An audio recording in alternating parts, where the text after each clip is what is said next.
आज भारतीय गोर्खा प्रजातान्त्रिक मोर्चा युवा शक्तिको प्रतिनिधिहरूको एक टोलीले दार्जिलिङ जिल्लाको डीएमसँग भेटघाट गरी एक ज्ञापन पत्र सुम्पिएको छ।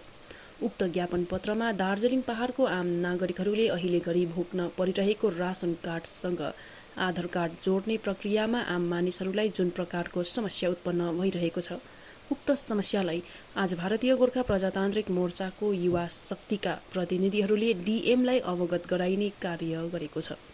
साथै यस विषयमा चाँडै समाधानको सूत्र खोजी निकाल्ने माग पनि डीएम समक्ष राखेको जानकारी युवा शक्तिको अरुण छेत्रीले दिएका छन्। नमस्कार।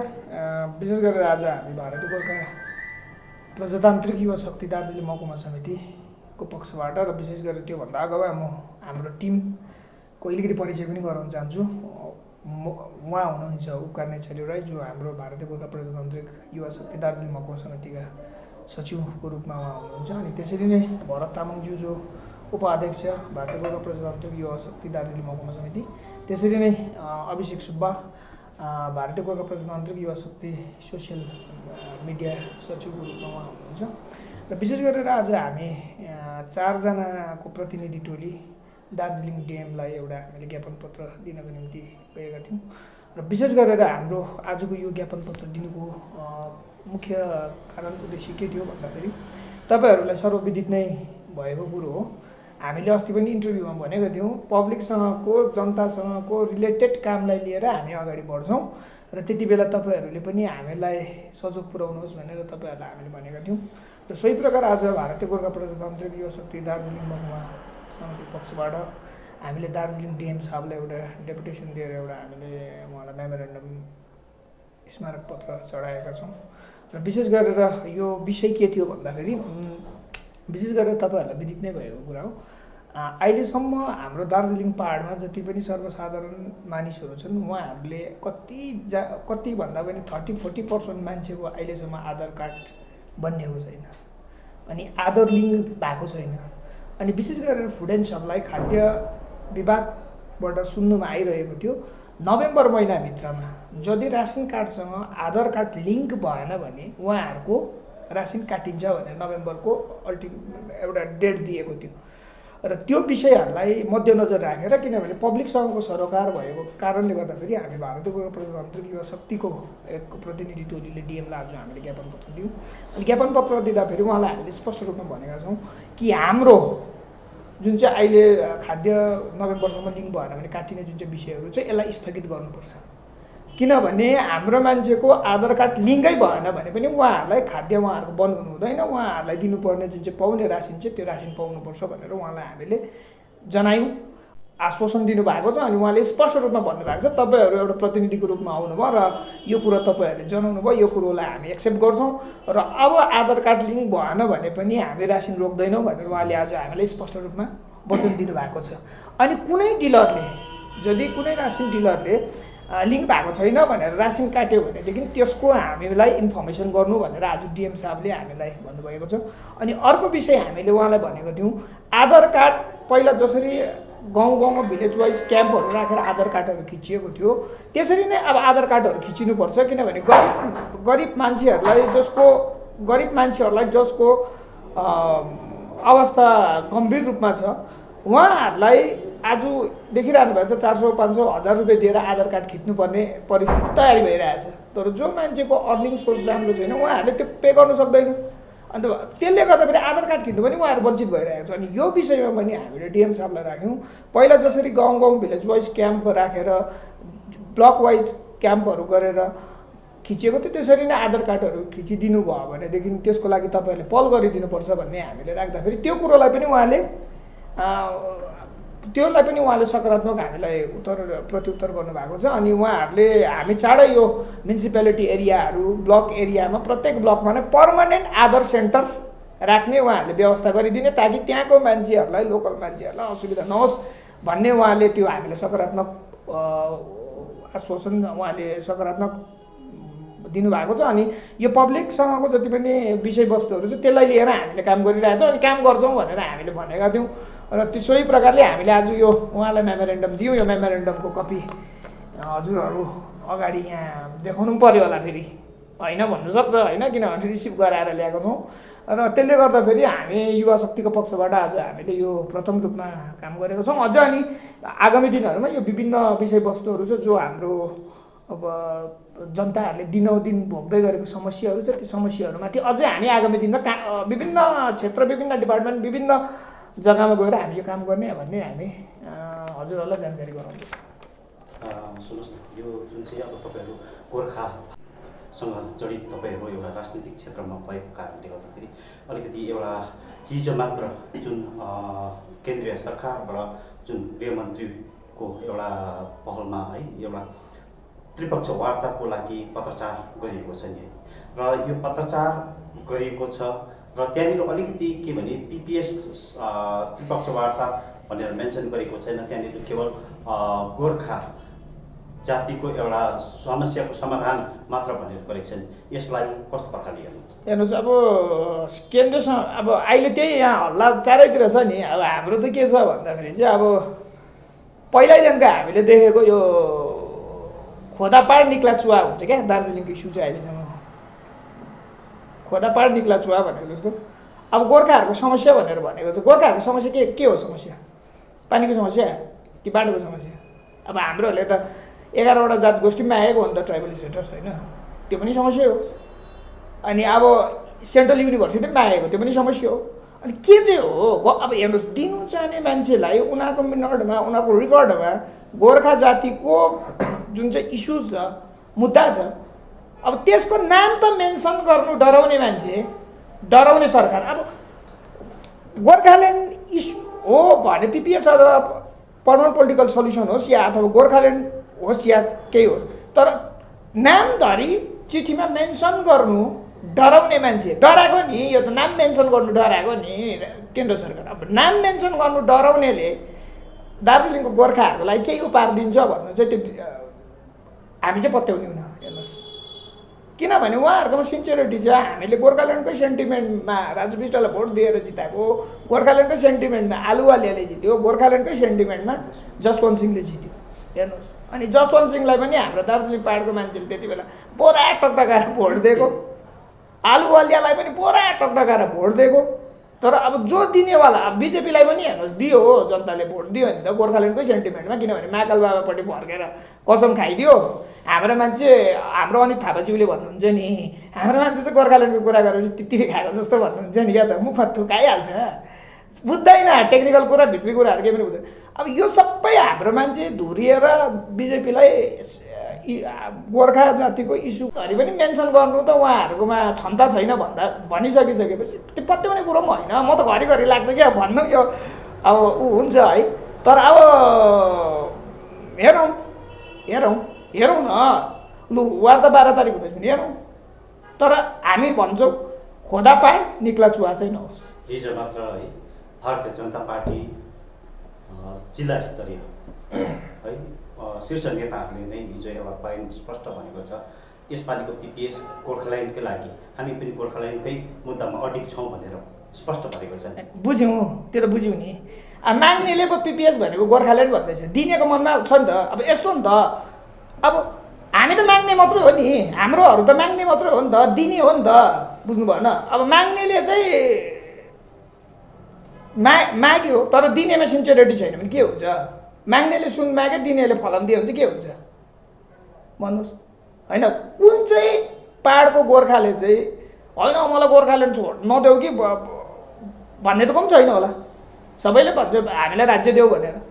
तर माग्नेमा हामीले सुरुदेखि भन्दैछौँ नि, माग्नेमा 100% सिन्सियरिटी भएर पनि केही पनि छैन जब दिनेमा सिन्सियरिटी छैन भने। हेर्नुहोस्, हामी त माग्ने मात्र, दिने झोला त उतै छ होइन। अब झोलाबाट निकालेर दिनेले पो के दिन्छ हेर्ने विषय त त्यो हो नि त। तर अब अहिले हामीले भन्दैछौँ त्यो नाम पनि चिठीमा मेन्सन गर्नु नसकेको देख्दा चाहिँ पत्याउने विश्वास चाहिँ अब लाग्दैन भन्नु चाहेको। के लाग्छ तपाईँलाई यसपालिको त्रिपक्ष वार्ता फलदायक छ कि छैन? होइन, उहाँहरूले त अब यो मान्छे भुलाउने मात्रै हो। हेर्नुहोस्, खासै चाहिँ यस्तो भयो होला जस्तो लाग्यो मलाई, किन भन्दाखेरि उहाँहरूले अब राजनीति त गर्नुपर्छ दार्जिलिङमा। हेर्नुहोस्, 2टा एमएलए जितेको छ, अन्त उहाँहरूले चाहिँ अब राजनीति गर्नुको निम्ति उहाँहरूको पार्टी क्याडरहरूले जसले भोट दिएर जितायो उहाँको गठबन्धनहरूले उहाँलाई प्रेसर गर्यो कि हामीले त अब दार्जिलिङमा राजनीति त गर्नुपर्छ। अब तपाईँहरूले वार्ताको लागि चिठी पठाएन भनेदेखि त हाम्रो दोकान बन्द हुन्छ भन्ने स्पष्ट हो यो कुरा हेर्नुहोस्। अब यति नै त्यो बिजेपी सरकारले चिठी पनि नपठायो भनेदेखि त्यहाँ त बिजेपीको दोकान बन्द हुन्छ, जेएनएलको पनि दोकान बन्द हुन्छ होइन भन्नुहोस् त। किनभने अरू त केही गरेकै छैन, एउटै मात्रै हो दार्जिलिङको मान्छेलाई आशा देखाएको भनेको पिपिएस हुन्छ, राज्य हुन्छ भन्ने मात्रै छ अहिलेसम्म। अन्त उहाँहरूले सायद प्रेसर गर्यो होला हामीलाई वार्ताको लागि चाहिँ तपाईँले अलिकति चिठी चाहिँ पठाइदिनुहोस् न, त्यसो गऱ्यो भनेदेखि चाहिँ हाम्रो दोकान अलिकति भए पनि खोल्नु सकिन्छ, नभए त्यो चिठी पनि पठाएन भने हाम्रो दोकान बन्द हुन्छ भन्ने उहाँहरूले सोचेर उहाँहरूले प्रेसर गरेर बोलाएको जस्तो चाहिँ हामीलाई लाग्यो। आइएको छ नि त चिठी, हेपेर पठाएको छ। हेर्नुहोस् न तपाईँहरूले त्यो चिठीको कपी हेर्नुहोस्, यति साह्रो हेपेर पठाएको छ कि भारत सरकारले जातिलाई केही दिनु चाहन्छ र जातिको निम्ति उत्थान गर्नु चाहन्छ भनेदेखि सरकारी चिठी त्यसरी आउँदैन नि, त्यो सम्मानपूर्वक आउनु पऱ्यो नि चिठी। किनभने हेर्नुहोस् न, अब बिपी बजगाईज्यू हुनुहुन्छ, निरज जिम्बाज्यू हुनुहुन्छ, एमएलए जेसुको जनप्रतिनिधि हो, राजु विष्टज्यू जनप्रतिनिधि हो, त्यसलाई हामीले एक्सेप्ट गर्नुपर्छ नि, अनर पनि गर्नुपर्छ। उनीहरू जुनसुकै पार्टीको भए पनि जनप्रतिनिधि हो, हामी उहाँलाई सम्मान गर्छौँ। हेर्नुहोस्, तर उहाँहरूलाई जनप्रतिनिधिलाई, जनताले चुनेको प्रतिनिधिहरूलाई बसेको जग्गामा वार्ताको लागि आएको चिठी हेर्नुहोस् न, त्यस्तो प्रकारले चिठी पठाउँछ। अनि त्यसले नै स्पष्ट हुन्छ नि उनीहरूको मनसाई ठिक छैन। हाम्रो साथीहरूले दोकान बन्द हुन्छ भन्ने डरले अब सायद वार्ताको लागि चिठी पठाऊ भने त्यति मात्रै हो। हामीलाई चाहिँ आशा केही पनि छैन, हेर्नुहोस्, आशा लागेको पनि छैन। हेर्नुहोस्, यो त्रिपक्ष जुन चाहिँ वार्ताको एउटा पत्रचार सम्बन्धी नै तपाईँहरूकै भारतीय गोर्खा प्रजातान्त्रिक मोर्चा महासचिव अमर लामाज्यूले पनि केही दिन अघि स्पष्ट एउटा बयान दायर गर्नुभएको थियो। त्यहाँनिर स्पष्ट उहाँले भन्नुभएको थियो, हाम्रो पनि एकजना है विधायक एउटा म्यान्डेट भएको हामी पनि एउटा पार्टी भएको कारणले हामीलाई पनि एउटा जुन प्रतिनिधित्वमा एउटा हामीलाई पनि पत्रचार हुनुपर्छ भन्ने छ होइन।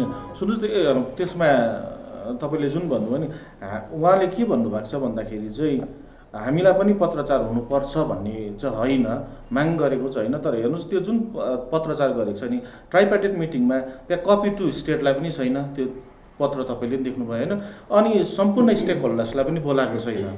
अनि यिनीहरूले अफिसियल्ली यदि इलेक्टेडलाई बोलाएको हो भनेदेखि हामीसँग पनि छ इलेक्टेड मेम्बर रुदेन छाता लेप्चा होइन, उहाँलाई पनि आएको हुनुपर्छ भन्ने पत्र आफै पनि एउटा त्यो के भन्नु, एउटा कन्सपिरेसी जस्तो के पत्र क्लियर पनि छैन। एकजनाले अर्कै पत्र देखाउँछ, अर्कोले अर्कै पत्र देखाइरहेको छ। अनि त्यसमा मैले हिजो मात्रै सोसियल मिडियामा हेर्दै थिएँ कि त्यसको जुन मेमो नम्बर थियो नि, एउटा पुरानो मेमो नम्बरसँग नि म्याच गर्दो रहेछ। यो पत्र विषय नै एउटा हुन्छ नि, अब हामीले आशा हामीले विरोध गरेको होइन यसलाई, तर त्यो पत्र आफै नै एउटा अब त्यो हुन्छ नि, विश्वास गर्नु नसक्ने एउटा आफू पत्र स्वयं आफै त्यस्तो देखा पर्दैछ होइन। अनि त्यो हुन्छ नि, हामीले यसको पत्रको अथेन्टिसिटी पनि हामीले हेरेको छैनौँ, यो हुन्छ नि हाम्रोमा आएको छैन। अन्त यसलाई हामीले विश्वास गरिहाल्नुपर्छ भन्ने न विश्वास गर्दिनँ भन्ने कुरो पनि होइन। यो पत्रमा जुन प्रकारको भाषाहरू प्रयोग गरेको छ त्यसले नै यसमा संस्कार के हुन्छ नि तपाईँको त्यो अलिक कहीँ न कहीँ त्यो यसमा फल प्ले छ भन्ने चाहिँ हामीले स्पष्ट रूपमा बुझिरहेका छौँ। तपाईँहरूको बुझाइअनुसारले यसपालिको त्रिपक्ष वार्तामा राज्य सरकारले अंशग्रहण गर्छ कि गर्दैन जस्तो लाग्छ? अब हेर्नुहोस्, राज्य सरकार पहिला त यही नै क्लियर छैन कि राज्य ट्राइपार्टिट हो भने राज्य सरकारलाई चिठी गएको छ कि छैन। अब यदि चिठी गएको छ, चिठी पठाएको छ भन्ने क्लियर भए चाहिँ हामी हजुर गर्थे या गर्थेन भन्ने सक्थ्यौँ। अब चिठी नै त गएको छैन, गएको केही हामीले के मैले भने नि, उहाँले अघि जुन भन्नुहुँदै थियो, अरुण सरले जुन भन्नुहुँदै थियो कि त्यो चिठीको जुन प्रकारको लेखाइहरू छ नि अथेन्टिसिटी केही छैन नि त्यसमा, एकदमै हेपेर पठाएको। एमएलए हो जस्तै भयो नि, उहाँहरूको आफ्नै एमएलए हो, एमएलएलाई पठाएको चिठी अफिसियल लेटर त्यस्तो हुँदैन नि। त्यहाँ जुन प्रकारको किया जाएगा भन्ने एउटा हुन्छ नि शब्द प्रयोग गरेको, त्यसले नै हामी स्पष्ट छौँ कि अब यो चाहिँ कहीँ न कहीँ यो एउटा प्रोपोगन्डा मात्रै हो भन्ने हामीलाई लागिरहेको छ। जति त्रिपक्ष वार्ता भएर है, त्रिपक्ष वार्तामा राज्य सरकार अनि स्टेक होल्डर र सरकार, केन्द्र सरकार बसेर जुन जति यो जुन चाहिँ पिपिएस हजुर है राज्य व्यवस्था सुम्पिएको खण्डमा तपाईँहरू यसलाई कस्तो प्रकार? अस्ति पनि मैले एउटा भनेको थिएँ, पिपिएस चाहिँ पर्मानेन्ट पोलिटिकल सल्युसन चाहिँ पर्मानेन्ट भन्ने कुरो चाहिँ सेपरेट स्टेट मात्रै हो, नट लेस देन देन। यदि त्यो हो भनेदेखि चाहिँ हामी सहिदै उहाँलाई स्वागत गर्छौँ। यदि होइन भनेदेखि चाहिँ पिपिएस चाहिँ यदि फेरि 6 सेड्युल डिजिएचसी रिभाइभ हो भनेदेखि चाहिँ त्यसको चाहिँ हामी कडा रूपले विरोध गरेकै हुन्छौँ, व्यवस्थाको अगेन्स्टमा जान्छ। हजुर हजुर, त्यो चाहिँ क्लियर हो। होइन अब एउटा कुरा पिपिएस भनेको पर्मानेन्ट भनेको चाहिँ स्थायी हो नि त। अनि स्थायी सल्युसन चाहिँ एक मात्र हो, त्यो चाहिँ छुट्टै राजा गोर्खाल्यान्ड मात्र हो हाम्रो लागि। तर यो पिपिएस विषय सम्बन्धी है राज्य सरकारले पनि केही समय अघि पिपिएसको उठान गरेको छ र केन्द्र सरकारले पनि पिपिएस, यसमा अलिकति यहाँनिर कति है क्षेत्रीय राजनीतिक दलहरूले यस्तो प्रकारले भिडिरहेको छ, यो पिपिएस कतै राज्य र केन्द्रको पहलमै भएर त यो राज्य स्तरीय व्यवस्था त होइन भन्ने एउटा सङ्केत पनि छ। हजुर, कि त युटी हुनु पऱ्यो हाम्रो लागि, कि त छुट्टै राज्य हुनु पऱ्यो। त्यसको लागि काहीँ न काहीँ गएर स्टेटको एनओसी त लाग्छ जस्तो मलाई लाग्यो होइन। अनि विदाउट स्टेट चाहिँ केन्द्रले पनि केही गर्छ जस्तो चाहिँ मलाई लागेन होइन। अनि त्यो दुईवटा हो भनेदेखि चाहिँ हामीले भन्दैछौँ नि सही र यसलाई हामी स्वीकार गरेकै हुन्छ। यो पिपिएस सम्बन्धी है त्रिपक्ष वार्तामा यहाँनिर कतै क्षेत्रीय है विपक्षी दलहरूले यो पनि अडान गरिरहेको छ र यो पिपिएस है छैटौँ अनुसूची भन्ने गन्ध पनि आउँदैछ भन्ने छ। जति छैटौँ अनुसूची त्रिपक्ष वार्तामा है यो उल्लेख गरिएमा हजुर अघि हाम्रो अरुण शैलेज्यूले भन्नुहुन्थ्यो त्यहाँनिर के गोर्खाको समस्या भनेर लेखेको थियो, बुझ्नु भएन। अनि उनीहरूले वार्ता बोलाउँदाखेरि गोर्खाको समस्या भनेर बोलायो, बुझ्नु भएन। उहाँले गोर्खाको समस्या भनेर उल्लेख गरेर बोलाएको छ। तर अब हाम्रोहरू जाँदाखेरि चाहिँ हाम्रो जो पनि त्यहाँ अंशग्रहण गर्छ, पाहाडको कुनै पनि दल कुनै पनि नेताले अंशग्रहण, उनीहरूले चाहिँ गोर्खाको समस्या चाहिँ के भन्दा क्लियर राख्नु पऱ्यो नि त। One and only problem of Gorkha चाहिँ के हो भन्दाखेरि चाहिँ छुट्टै राज्य हो भनेर चाहिँ उनीहरूले क्लियर राख्नु पऱ्यो नि। अब यहाँबाट राख्नेहरूले जाँदाखेरि हामीलाई 6 सेड्युल देऊ, हामीलाई डिजिएचसी रिभाइभ गरिदेऊ भन्यो भने त त्यो त हुँदैन। अब उहाँले चाहिँ गोर्खाको समस्या, अब गोर्खाको समस्या चाहिँ के हो भने हाम्रो मान्छेहरूले, हाम्रो क्षेत्रीय दलहरूले चाहिँ क्लियर गर्नु पऱ्यो हाम्रो गोर्खाको समस्या चाहिँ एकदमै लङ पेन्डिङ डिमान्ड चाहिँ के हो भन्दाखेरि चाहिँ छुट्टै राज्य गोर्खाल्यान्ड हो भनेर चाहिँ उहाँ हाम्रोहरूले पेस गर्नु पऱ्यो नि। गोर्खाल्यान्डको जुन पक्षमा गएन भने र व्यवस्थामा गयो भने चाहिँ तपाईँहरू यसको विरोध गर्नुहुन्छ? हामी त के सम्पूर्ण पाहाडले नै त्यसको विरोध गरेको हुन्छ, त्यो तपाईँहरूले वार्तापछि नै थाहा पाउनुहुन्छ। कुरै मात्रै ठुलो गरेर काम चाहिँ ठिक गरेन भने त होइन। यस्तो नि अब अहिले उहाँहरूको चाहिँ अब के छ भन्दाखेरि त्यो प्रोपागान्डा गर्नु मात्रै हो। हेर्नुहोस्, आँखामा धुलो हालेर के पाउँछ, बुझ्नु भएन। अहिले अब पाहाड एक प्रकार शान्ति छ, पाहाड हामी स्मुथली अगाडि बढिरहेछ, हाम्रो जनजीवन चलिरहेछ। हो उहाँहरूको राजनैतिक हिसाबले उहाँहरूले जुन चाहिँ वादा गरेर उहाँहरूले अब भोट जिताएर दियो होइन। तर हाम्रो जनतालाई ठग्नुको लागि मात्रै अब त्यो काम गर्नु भएन नि होइन। र त्यसले गर्दाखेरि अब हो उहाँहरूको अब राजनैतिक स्टन्ट हो के हो, अब त्यो तपाईँहरूले 12 तारिक थाहा पाइहाल्नुहुन्छ। हेर्नुहोस्, यस्तो त्रिपक्षीय वार्ता त अगाडि 17 पल्ट कि 11 पल्ट भयो होइन।